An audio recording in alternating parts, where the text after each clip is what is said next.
All right, so we're headed to session number 3. Might as well do the intro now. This is the second time I've been stuck in road construction trying to get to the poker room today. Kind of frustrating because I got off to a good start this morning and now I've been stuck for the second time. The first time was like 10 minutes, and this one right here, I've been sitting here for 5. So we might as well do this part. That way when we get the poker room, we can get right in there. If you've been watching the 1,000-hour challenge, ain't went well the first 2 sessions. I ain't been making hands, and when I do, I ain't really been getting no value. So session 1, we lost 280. Session 2, we lost 100. Not big losses. I mean, less than a buy and a half because we're buying in for 300 in this 2-2 300 cap game over here at Orange Park. If we book an L today, though, we'll definitely change up the scenery just to try to get a change in mindset, maybe. Take a break from the House of Horrors, but I don't think that's going to become an issue because I have a feeling we're going to go in there, we're going to wreck some people's lives today. We're going to wreck them, y'all. So let me get through this traffic and I'll be back with some hands and show y'all a little bit of the action. 177. 177. 177. 这个上面听啊 SI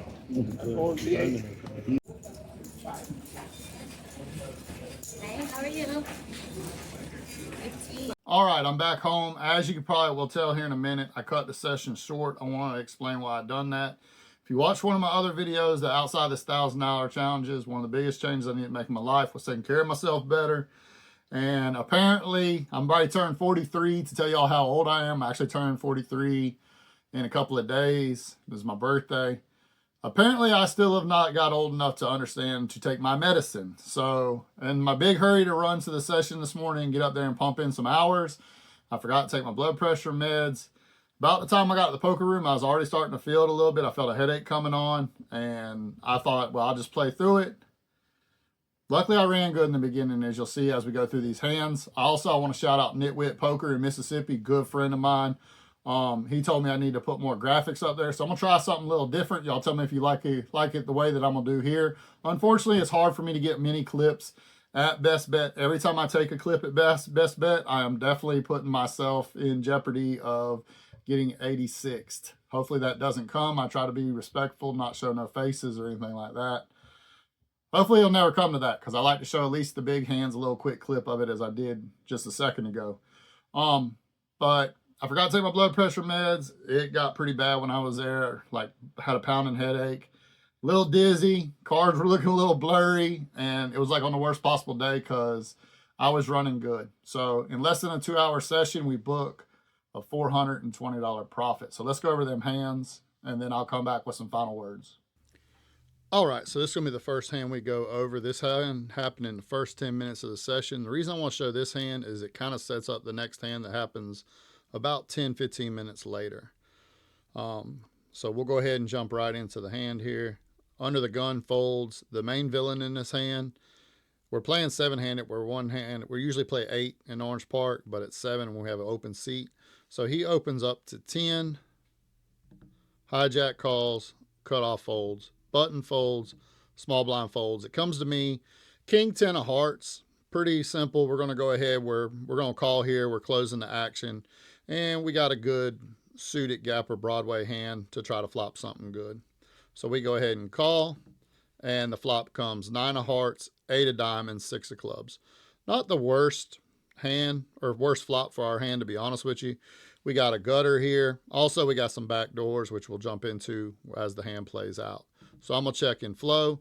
Villain bets 20. Hijack gets out of the way. It comes back to me.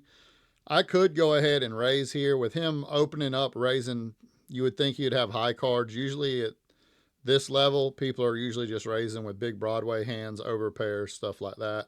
Not many people are raising with a little bit other, but this player does kind of take me as someone that does play 2-5, so I'm going to go ahead and take more of a cautious line, and instead of check raising here, I'm just going to call.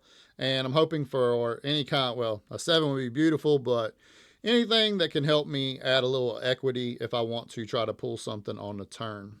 So I go ahead and call. One thing I want to mention when I call, I can see that it wasn't like he was excited about the call. When the Jack of Hearts rolls off, now I still have the gutter, but also I pick up the flush draw. Also, a queen right here is going to give me a straight. So now I got a 7, queen, or any heart. And who knows, I could hit a king here and it could be good. So I try something a little bit different here, and I blast out for 50. And pretty much what I'm doing here is I'm trying to get him to fold all of his one pair of hands. And this is giving me 2 ways to win the hand. If I check and he checks back, then I got to make a hand. Or if I check and he bets and I just call. I could re-raise, check raise, but I go ahead and take this route, hoping to go ahead and take the aggression away from him. And I'm kind of setting my price, but I wanted to go with a little bit bigger sizing here, hoping to get some folds. He goes into the tank for a little bit and he lets it go. He goes on to say he had pocket 7s. I feel like 7s might call here, but the table makes comments about I probably had it. And to be honest with you, most of the time I do. I am perceived as a very tighter player, so I know that this sets up for people usually trying to run me over, which is all right because I try to make hands. And when I do run bluffs, I want them to think I always have it. But in this case, I go ahead and show the bluff because I kind of want to show them that I'm willing to bluff. I'm trying to set up an image for later on in the next hour or two of this game. This was a good opportunity for me to show them that I'm willing to bluff with draws and stuff. This is all trying to set up something later on. Sometimes I will do this, sometimes I won't. For whatever reason, in this moment, I just felt like it was a good idea to do. So let's go ahead and move on to the next hand as we scoop up that pot. All right, so this is going to be the second hand, and it's actually going to be with the same villain. And like I said, this was about 15 minutes, 10 to 15 minutes after the hand I just showed. And this is going to be our hand of the day for sure. So as you can see, I'm in the big blind with pocket 7s. Under the gun limps, villain limps. Second villain who's going to be in this hand and plays a pretty important part limps off of a 27 stack. And then the cutoff's going to limp, button, and then small blind checks. Now, if this was a bigger game like 2-5 or something, you would probably definitely open here. But in these type of games, I'm looking to make monster hands and get value from people with top pairs and everything like this. So I'm looking to flop a monster. Is this a good way to get coolered? Absolutely. Is it a way? You could also make the argument to raise and try to build a pot if someone hits something, but I kind of want people in there to hit them funky 2 pairs because I know they're playing all kinds of weird hands at this level. This is definitely dangerous, but yeah, I've found out it's a winning strategy. So we're going to go ahead and go to a flop here with 12 in the pot, and it comes Jack of Diamonds, 7 of Hearts, 2 of Clubs. Outstanding. It's a beautiful flop. Rainbow board. This is exactly why I wanted to play it this way. Let's see what happens. So small blind checks. I'm definitely checking and going to see what happens behind me. I have to figure one of these 4 people are going to put some money in the pot for me, and I don't want to give away the strength of my hand just yet. So I check, under the gun checks, and the villain bets out 10. This is the same villain from the first hand. And now the guy to the left of him with just 25 left in his stack goes ahead and raises all in. This is absolutely beautiful, and I want to tell y'all why. Because now the cutoff folds and the small blind folds, it comes back to me. With him raising to 25, I'm definitely going to trap in this situation. There's boards to trap on and there's boards not to trap on. This one right here is definitely one I want to trap on. Yes, the villain could have something like 9-10, 8-9, something like that, and he might bink a gutter against me, but we cannot think about that. When he leads out, I'm putting him on some type of pair. I think he has some type of pair. With me having pocket 7s, it's unlikely that he has a 7, so I'm hoping he has a jack. But with villain 2 going 25, that definitely reopens it for him. And I can flat here, show that I'm kind of weak, and then if he does want to re-raise, then I really got him. So I go ahead and think for a minute, and I flat. The villain, well, under the gun folds, and the villain just calls. Not really what I wanted him to do. I was hoping he's going to reopen the pot there, but this is quite all right. We're starting to build a pot. Now with 87 in the pot, the Queen of Hearts comes off. This really shouldn't change too much in theory, but by the end of this hand, when I tell you, it changes it quite a bit, and this is why this hand's so great. So I'm going to go ahead and check to the villain. I'm hoping he's going to go ahead and get a stab. Now the board is getting a little bit more wet. Now the backdoor heart draws come in, but I definitely want to give him some rope and continue to disguise my hand. I check it over to him, and he goes to 55. All right, so at this point, he's still got quite a bit behind, but the pot's starting to grow, and when he bets 55, now I'm starting to think, man, what would he be betting this big with? He must have At this point, I'm thinking that he has some type of 2-pair hand. I go ahead and say he shouldn't have jacks. Now, he could have jacks on, and this stake, people will limp jacks, and maybe he was hoping that he would limp and someone would call. You never know. So it is not impossible for him not to have jacks here, but it's unlikely. At this point, I'm starting to think, because he bets so big, maybe he has something like queen jack. That's sort of the hand I'm going to target with what I'm about to do here. I go ahead and go all in. I want to get the money in now before a bad card comes off. And when I say a bad card, another heart or another straightening card, I don't want anything to slow down the action. And if he has 2-pair right here, because he did not slow down on the queen. So that's why I'm putting him on 2-pair here. And I'm figuring 2-pair, he is not folding without a doubt. So he goes ahead and snaps pretty quick. I tell him right away that I have pocket 7s. Also, in a hand that he could really have here is deuces, and it could have been set over set. That's a very likely hand too. And the board's going to run out with 8 of diamonds. I do want to say that the villain number 2 never showed what he had, but the first villain, he ends up sheepishly flipping over queen 7 offsuit. Queen 7 offsuit. So you can see in that hand, we end up scooping almost a $600 pot here. But it kind of goes back to the theory of why I played the hand pre-flop like it did. It worked out perfectly. Yes, I got lucky because he binks 2-pair on the turn with a queen, but that's what I'm really hoping for when I flop these monster hands. Up at 2-5 may not be the best way to play this, but honestly at 2-5 there wouldn't have been that many limps. I probably would have been closing the action with a call set mining there. But let's go ahead and move on to the other hand. It's about the only other hand to note, but let's go ahead and jump right into that one. All right, so this is going to be the third and final hand we go over in this session. This one right here was kind of the last big hand of it. That's why I want to show it to you. It was the only other decent pot, that somewhat significant pot that I took down. Everything else was, you know, just your raise folds and stuff. So let's go ahead and jump in this one. Once again, I'm in the big blind. Under the gun folds, low jack folds, high jack folds. Goes over to the villain, who's pretty deep. He raises to 10. He's been kind of splashy, but seems like for the most part he has it when he does do stuff. The button goes ahead and raises to 10. Now, I kind of want to talk about this too. If I'm running bad, like today I'm running good, so I got a little bit more confidence. If I'm running bad, sometimes I'll play this hand a little passive, and you really should not be. Because I won't be out of position, and that's why I say you need to go ahead and take the aggression right off the rip. So that's what I do here, and is the correct play. And I go ahead and 3-bet up to $40, small blind folds, of course. And now it goes back to the original villain. Me and him are super deep, so we might be playing a big one. He thinks for a second, looks at me, must pick up the read that I'm serious, and he throws it away.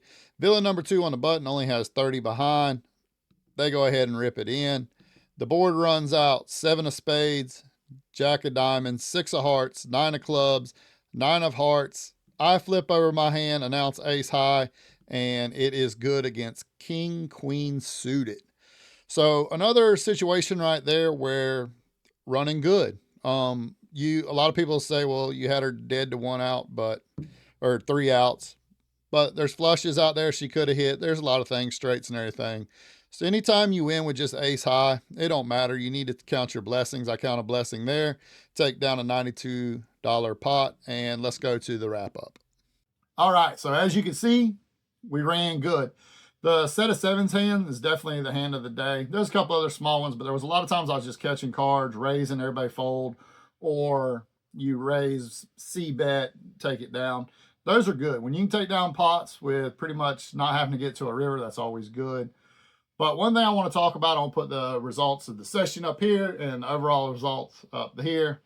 As you can see, we're only up $40, but let's think about this more logically. So in the first 2 sessions, if you watch them videos, if you haven't, you need to go back so you can get caught up on this challenge we're doing. I didn't run well. And I said, as soon as I start running well, everything will be all right. The chips will fall our way. Well, today, they were falling our way. The big hand, you see how quickly you can dig out of a $380 hole. The games there are good. In the morning, a lot of times you have a lot of the 2-5 players getting there waiting to get into a 2-5 game. They're going to be a lot more splashier than your average 2-2 players. So they always bring a little bit more action, bigger betting. And if you're catching cards, you can definitely make some chips. So the one thing I do want to say is when it comes to this, I've played 12 hours, which is barely anything. But you saw 10 hours of me running bad and not doing well. And in a 2-hour stretch, actually a little less than 2 hours, I made it all up. that's sort of what you got to wrap your mind around if you're going to grind out wins and play poker. You can't have complete meltdowns, because the days that I did bad and I was running bad, I could have punted.